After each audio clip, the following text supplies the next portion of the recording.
দিনটা ছিল ৯ই জুলাই, একটা ভীষণ ব্যস্ততম দিন। ইন্ডিয়ান টপ লিডার, আমার দুজন গাইডার, মেন্টর যারা কলকাতা থেকে এসেছিলেন, অনিমা ম্যাম এবং শুভশ্রীদি, এনারা কিভাবে বিজনেস করছেন আর আজকে সাফল্যের কোন শিখরে পৌঁছেছেন তার গল্পই তোমাদের শোনাবো।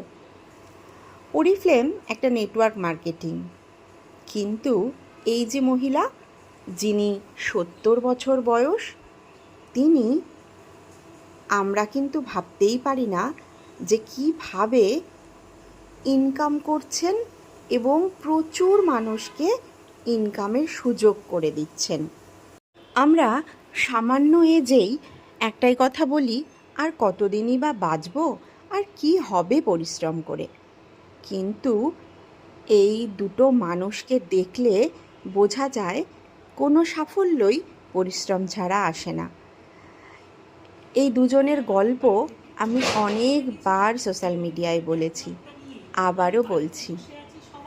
আমরা সব কিছুতেই অজুহাত দিয়ে থাকি, আমাদের হচ্ছে না, আমরা পারছি না। আসলে সাফল্যের গল্প ব্যর্থতার মধ্যেই লুকিয়ে থাকে। আমরা যদি চাই আমরা ঠিক পারব, কিন্তু আমরা কি সত্যিই চাই? মন থেকে চাইলে নিশ্চয়ই পাওয়া যায়। অনেক কাজের জন্য অনেকেই অনেক ডিগ্রি নিয়ে বসে আছে, কিন্তু সঠিক মূল্যায়ন, সঠিক সম্মান অনেকেই আমরা পাই না।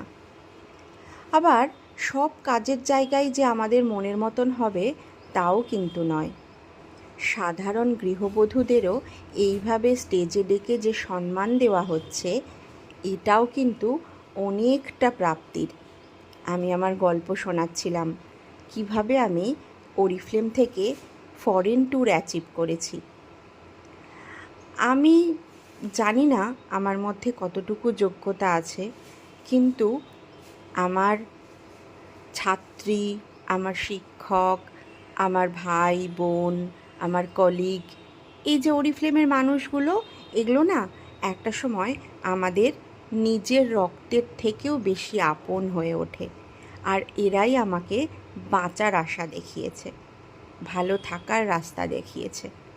এই যে মানুষগুলোকে শেখানো হচ্ছে কিভাবে কাজ করতে হয়, এই যে এখানে এরা বুঝে নিচ্ছে আগামী দিনে কিভাবে কাজগুলো করবে। সমস্যা কি নেই? প্রত্যেকটা মানুষের জীবনে সমস্যা।